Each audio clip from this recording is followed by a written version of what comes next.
Hello friends, good morning. അവിടെ എങ്ങനെയാണ്? മഴയാണോ? ഇവിടെ നല്ല മഴയാണ് കേട്ടോ.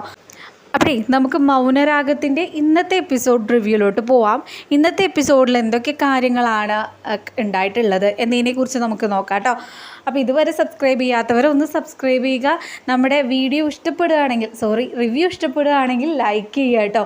ലൈക്ക് ചെയ്യുകയാണെങ്കിൽ കൂടുതൽ നമ്മുടെ വീഡിയോസ് റെക്കമെൻഡേഷനിലേക്ക് പോകുമെന്നാണ് പറയുന്നത് കേട്ടോ. അപ്പോൾ എന്തായാലും ഒന്ന് ലൈക്ക് ചെയ്തേക്കുക. അപ്പോൾ നമുക്ക് എന്തായാലും വീഡിയോയിലോട്ട് കിടക്കാം. അപ്പം നമ്മുടെ ഇന്നത്തെ എപ്പിസോഡ് തുടങ്ങുമ്പോൾ തന്നെ കാണിക്കുന്നത് പ്രകാശനെയും വിക്രത്തെയും സരയൂനെയും ശാരിയും ഒക്കെയാണ് കേട്ടോ. അപ്പോൾ അവരെന്തായാലും വിക്രത്തിനെ അടിച്ച കാര്യത്തെക്കുറിച്ച്, അതായത് നമ്മുടെ കല്യാണി കഴിഞ്ഞ എപ്പിസോഡിൽ വിക്രത്തിന് നല്ലത് കൊടുത്തല്ലോ. അപ്പോൾ എന്തായാലും കവിളൊക്കെ നല്ല തക്കാളി കവിളായിട്ട് ചുമന്നിരിക്കുകയാണ്. അപ്പോൾ എന്തായാലും അതിനെക്കുറിച്ചൊക്കെ സംസാരിക്കുകയാണ്. അതേ സമയത്ത് തന്നെ പ്രകാശൻ ഇങ്ങനെ പറയുകയാണ്, അവൾക്കെതിരെ കേസ് കൊടുത്ത് അവളെ ജയിലിലാക്കണം എന്നൊക്കെ ഇങ്ങനെ സംസാരിക്കുന്ന അതേ സമയത്ത് തന്നെ ശാരി പറയുകയാണ്, നിങ്ങൾ ധൈര്യമായിട്ട് കേസ് കൊടുത്തോ.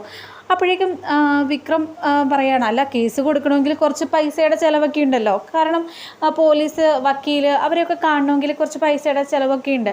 അപ്പോൾ വക്കീൽ ഫീസ് കൊടുക്കാനായിട്ടുള്ള പൈസയൊന്നും ഇപ്പോൾ ഇവരുടെ കയ്യിൽ താൽക്കാലമായിട്ടില്ലല്ലോ. അപ്പോൾ അതിനെക്കുറിച്ച് സംസാരിക്കുന്ന സമയത്ത് നമ്മുടെ ശാരിയും സരയും കൂടെ പറയുകയാണ്, നിങ്ങൾ അവൾക്കെതിരെ കേസ് കൊടുത്തോളൂ, അതിന് എത്ര രൂപ ചിലവ് വന്നാലും ഞങ്ങളത് വഹിച്ചോളാം, നിങ്ങൾ അത് ഓർത്ത് പേടിക്കേ വേണ്ട എന്ന് പറയുകയാണ്. ഇത് കേട്ട ഉടനെ തന്നെ പ്രകാശൻ ആകെ അമ്പരക്കുകയാണ്. പ്രകാശൻ ചോദിക്കുകയാണ്, ഞങ്ങൾ കേസ് കൊടുത്താൽ നിങ്ങൾ ചിലവെടുത്തോളോ, അതിനുള്ള പൈസ നിങ്ങൾ കൊടുത്തോളോ എന്ന് ചോദിക്കുകയാണ്. അപ്പോഴത്തേക്കും ശാരി പറയാണ്, ഞാൻ കൊടുത്തോളാം എന്ന് പറഞ്ഞില്ലേ, നിങ്ങൾ ധൈര്യമായിട്ട് അവൾക്കെതിരെ കേസ് കൊടുത്തോ, അവൾ എന്തായാലും ജയിലിൽ കിടക്കേണ്ടവളാണ്, അവൾക്കെതിരെ കേസ് കൊടുക്കുക തന്നെ വേണം എന്ന് പറയാണ് കേട്ടോ. അവളെ ഒരു ദിവസമെങ്കിൽ ഒരു ദിവസം ജയിലിൽ കിടക്കണം, അത് ഞങ്ങളുടെ ഭയങ്കരമായിട്ടുള്ള ആഗ്രഹമാണ്. അതുകൊണ്ട് തന്നെ അതിനു വേണ്ടി ഏതറ്റം വരെ വേണമെങ്കിലും ഞങ്ങൾ പോകും. എടാ വിക്രം, നീ ധൈര്യമായിട്ട് പോയി കേസ് കൊടുക്കടാ എന്ന് പറയാം കേട്ടോ അവർ.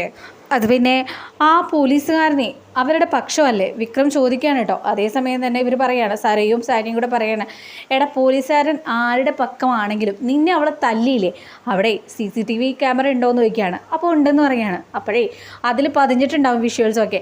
അപ്പോൾ നീ ധൈര്യമായിട്ട് കൊണ്ടുപോയി കേസ് കൊടുക്ക്, നിൻ്റെ പക്ഷത്ത് തന്നെ പോലീസ് വന്നോളൂ എന്ന് പറയാണ്. പിന്നെ അത് മാത്രമല്ല, നിന്നെ തല്ലിയത് ആൾക്കാരൊക്കെ കണ്ടിട്ടില്ലേ, അപ്പോൾ അവരും നിനക്ക് വേണ്ടിയിട്ട് സാക്ഷി പറഞ്ഞോളും. അതുകൊണ്ട് തന്നെ അവളെ കൊടുക്കാൻ പറ്റിയ നല്ലൊരു മാർഗ്ഗമാണിത്. അപ്പോൾ നീ സമയം കളയാതെ അതിനുള്ള പരിപാടി ചെയ്യാൻ പറയാട്ടോ. എന്തായാലും തെളിവുകളും സാക്ഷികളും ഒക്കെ ഉള്ള സ്ഥിതിക്ക് അവൾക്കെതിരെ കേസെടുക്കേണ്ടി വരും ആ പോലീസുകാരന്. ഇനി ഒരു പക്ഷേ അയാൾ കേസെടുത്തില്ലെങ്കിൽ എന്താ ചെയ്യേണ്ടതെന്നുള്ളത് നമുക്ക് അറിയാലോ എന്ന് പറയാണ്. അതേസമയം തന്നെ വിക്രം പറയണം, അപ്പം കേസ് കൊടുക്കാലേ എന്ന് പറയാട്ടോ. അവൾക്ക് ഓരോ ദിവസം ചെല്ലുന്തോറും അഹങ്കാരം കൂടിയ വരുന്നത്, അവളുടെ അഹങ്കാരം ഒന്ന് കുറയട്ടെ എന്ന് പറയണം. അതേസമയം തന്നെ ശാരി പറയാണ്, അത് ശരിയാണ്, അവൾക്ക് ഭയങ്കര അഹങ്കാരം, അവളെ കാണുമ്പോൾ തന്നെ എനിക്ക് വലിച്ചു കയറി ഭിത്തിയിലൊട്ടിക്കാനുള്ള ദേഷ്യമാണ് വരുന്നത്. എൻ്റെ രാഹുലേട്ടൻ്റെ അവസ്ഥ ഓർക്കുമ്പോൾ അവളെയൊക്കെ അങ്ങോട്ട് കൊന്നു കളയാനുള്ള ദേഷ്യം എനിക്കുണ്ടെന്ന് പറയാം കേട്ടോ. അങ്ങനെ എന്തായാലും പ്രകാശനും അതുപോലെ തന്നെ വിക്രവും നമ്മുടെ കല്യാണിക്കെതിരെ കേസ് കൊടുക്കാനായിട്ട് പോവുകയാണ് കേട്ടോ. അതേസമയം തന്നെ വിക്രവും പ്രകാശനും പോയി കഴിഞ്ഞപ്പോഴത്തേക്കും അമ്മയും മോളും കൂടെ പറയുകയാണ്, അമ്മേ ഇനി എന്തായാലും കല്യാണി ജയിലിൽ കിടക്കുന്നത് നമുക്ക് കാണാലേ അമ്മയെന്ന് പറയാണ്.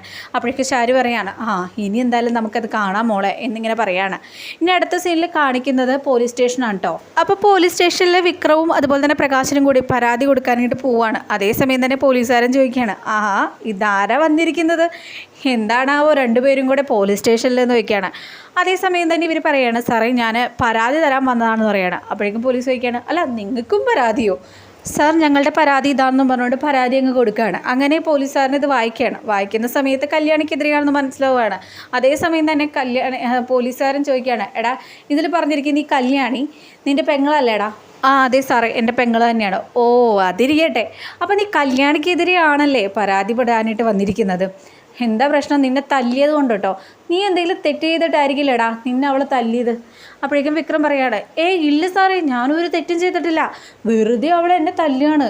ഞാൻ എന്തായാലും കല്യാണിക്കെതിരെ കേസ് തന്നിട്ടില്ലേ, അത് നിങ്ങൾ എടുത്തേ മതിയാവുള്ളൂ സാർ, കാരണം ഒരു കാര്യമില്ലാതാണ് അവൾ എന്നെ ഉപദ്രവിച്ചത്.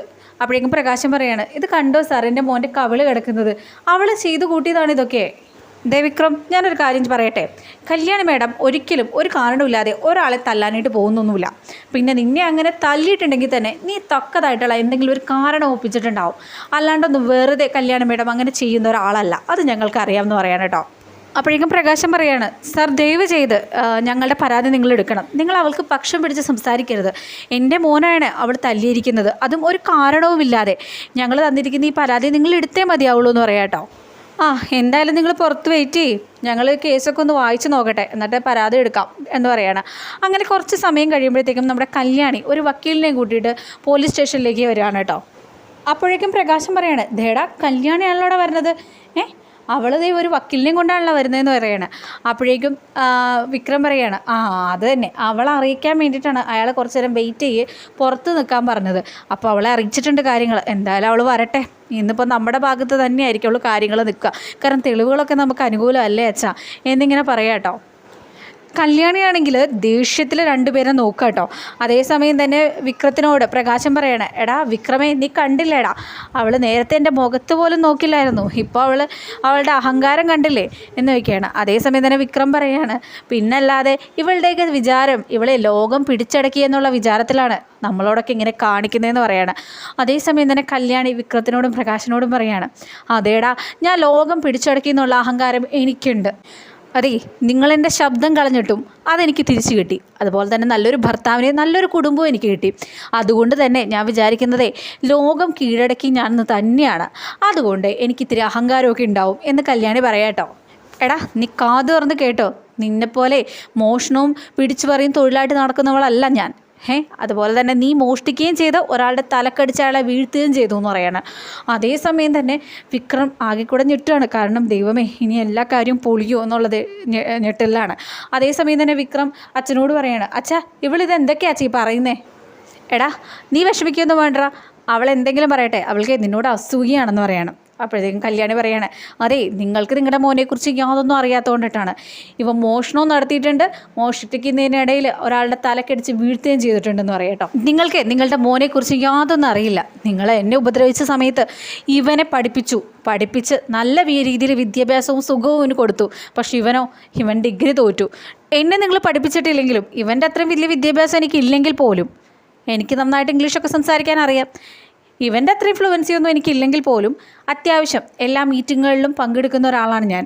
അതുകൊണ്ട് തന്നെ ഞാൻ പറയുന്ന ഇംഗ്ലീഷ് ചിലപ്പോൾ ഇവന് മനസ്സിലാവണമെന്നില്ല എന്ന് കല്യാണി അച്ഛനോട് പറയാട്ടോ. അതൊക്കെ ഇരിക്കട്ടെ, ഇവനെ നിങ്ങൾ പഠിപ്പിച്ചു, ഇവന് നിങ്ങൾ സൗകര്യങ്ങളൊക്കെ കൊടുത്തു. അതുകൊണ്ട് തന്നെ ഇവനിപ്പോഴേ മോഷണവും പിടിച്ചുപറിയാണ് തൊഴിൽ. ഇതിനൊക്കെ കാരണം ആരാണെന്നറിയാമോ?